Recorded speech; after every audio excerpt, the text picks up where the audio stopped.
Hello guys, welcome to my channel. నా పేరు Bhavani. Welcome back. So మనం ఇవాళ వీడియోలో how to deal with negative people. So మన చుట్టూ ఉన్న నెగిటివ్ పీపుల్తో లేకపోతే ఆ థాట్స్తో ఎలా డీల్ చేయాలో చెప్తాను. సో మన లైఫ్లో ఎన్నో ఇన్సిడెంట్స్, వాళ్ళతో ఎన్నో ఎక్స్పీరియన్సెస్ ఉంటాయి. సో ఇంకా అందులో ఆలోచనలు, సంతోషాలు, రిగ్రెట్స్, భయాలు కూడా ఉంటాయి. సో ఫైనల్గా మనసులో పాజిటివ్, నెగిటివ్ ఉంటాయి. పాజిటివ్లో ఉంటే ఏం కాదు, కానీ నెగిటివ్ ఉంటే మనకి చాలా కష్టం. సో భయం, కోపం, గిల్ట్ ఇవన్నీ నెగిటివ్ ఫీలింగ్సే. సో అలాంటి నెగిటివ్ ఫీలింగ్ కలిగించే వారికి దూరంగా ఉంటే సరిపోదు. వాళ్ళు ఇచ్చిన నెగిటివ్ థాట్స్ కూడా మన మనసులో అలా ఉండిపోతాయి కదా. సో మనం అయితే వాటిని చూసుకోవాలి. సో అర్జునికి కృష్ణుడు ఎలా బోధించారో రిఫర్ చేసి మనలోన నెగిటివ్ థాట్స్ ఎలా దూరం చేయాలో చూద్దాం. సో మన అందరిలో పాజిటివ్, నెగిటివ్ థాట్స్ వస్తాయి, కానీ మనతో మనం ఎలా డీల్ చేయాలో అది ముఖ్యం. సో ఫర్ ఎగ్జాంపుల్, మన రూమ్ మొత్తం పాజిటివ్గా, అంటే మనకి నచ్చిన వాళ్ళ ఫొటోస్ లేకపోతే పాజిటివ్ కోట్స్ ఉంటే మన మైండ్ ఎంత పీస్ఫుల్గా, హ్యాపీగా ఉంటాం. అలా కాకుండా మనకి నచ్చని ఏదైనా ఉన్నా లేకపోతే రూమ్ ఏదైనా మనకి చిరాగ్గా ఉన్నా డైరెక్ట్గా మన థాట్స్ నెగిటివ్ థాట్స్గా మారిపోతాయి. సో మీరు పాజిటివ్గా ఉన్నా, నెగిటివ్గా ఉన్నా మీరు తీసుకునే నిర్ణయం మీరు ఆధారపడి ఉంటుంది. సో ఫర్ ఎగ్జాంపుల్, మీరు పని చేసినప్పుడు మీ చుట్టూ ఉన్న వాళ్ళు నీకు ఇది రాదు, అది రాదు అంటే మీ డైరెక్ట్గా నెగిటివ్ ఫీలింగ్స్ వెళ్ళిపోతారు. అదే మీరు నేను చేయగలను, చేసి చూపించాలని పాజిటివ్గా ఆలోచిస్తే, సో అప్పుడు మీకు పాజిటివ్ థాట్స్ వస్తే నేను చేయగలను నమ్మకం కూడా వస్తుంది. సో మనకి చుట్టూ నెగిటివ్ పీపుల్కి చాలా దూరంగా ఉండాలి, కానీ వాళ్ళ థాట్స్ మనం ఉండలేం కదా. సో థాట్స్ మనమే చేసుకోవాలి. సో లైఫ్ అనేది మనం ఒకే ద్వారా చూడకూడదు, మనకి చాలా వేస్ ఉంటాయి. సో అవన్నీ మనం ఆలోచించుకోవాలి, అలానే మనం బుర్ర పాడు చేసుకోకూడదు.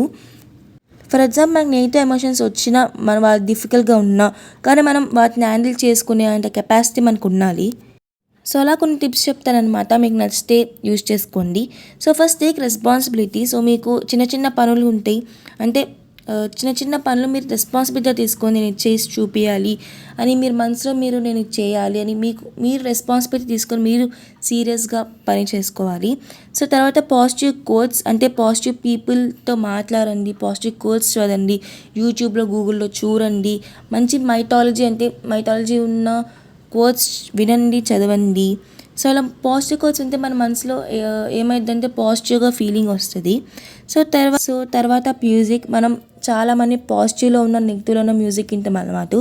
సో మీరు నెగిటివ్లో ఒకవేళ మీకు ఏదైనా బ్యాడ్ థాట్స్ కానీ లేకపోతే మీరు ఏదైనా బాధలో ఉన్నా మీరు పాజిటివ్ సాంగ్స్ లేకపోతే మోటివేషనల్ సాంగ్స్ వింటే మీరు ఏదైనా అప్పుడు మీకు ఈజీగా ఉంటుంది. మీరు ఏదైనా స్ట్రెస్లో ఉన్న మీ మ్యూజిక్ చాలా రిలీఫ్ ఇస్తుంది. సో మోటివేషనల్ సాంగ్స్ అండ్ మీ ఫేవరెట్ ప్లేలిస్ట్ని ప్లే చేసి హ్యాపీగా పెట్టుకోండి. సో తర్వాత మీకు ఒకవేళ మీరు ఏదైనా స్ట్రెస్ ఉన్నా లేదా నేను చేయలేని అనిపించిన కొత్త హాబీస్ చేసుకోండి, అంటే మీకు హ్యాపీగా వచ్చే హాబీస్ చేసుకోండి. తర్వాత మెడిటేషన్ చేయండి. సో మెడిటేషన్ అనేది మనకి చాలా పీస్ఫుల్, స్ట్రెస్ తగ్గించింది. సో మెడిటేషన్ అనేది చాలా యూస్ఫుల్ అవుతుంది మనకి. ఒక హెల్తీ లైఫ్ స్టైల్ ఫాలో అవ్వండి. సో మీ చుట్టూ పాజిటివ్ పీపుల్ని ఉండేలా చూసుకోండి. సో మీ దగ్గరకు ఎవరైనా నెగిటివ్ పీపుల్ వస్తే వాళ్ళని అవాయిడ్ చేయండి. సో అలా మీరు లైఫ్లో పాజిటివ్గా ఫీల్ అవ్వండి, పాజిటివ్గా ఆలోచించండి.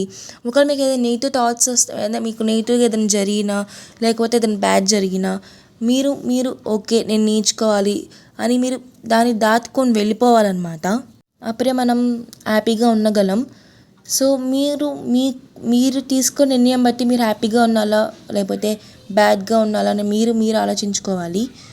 సో మీకు ఈ నెగిటివిటీ డీల్ చేసే టిప్స్ మీకు కొంచెమైనా నచ్చినట్టయితే please like, share and subscribe to my channel.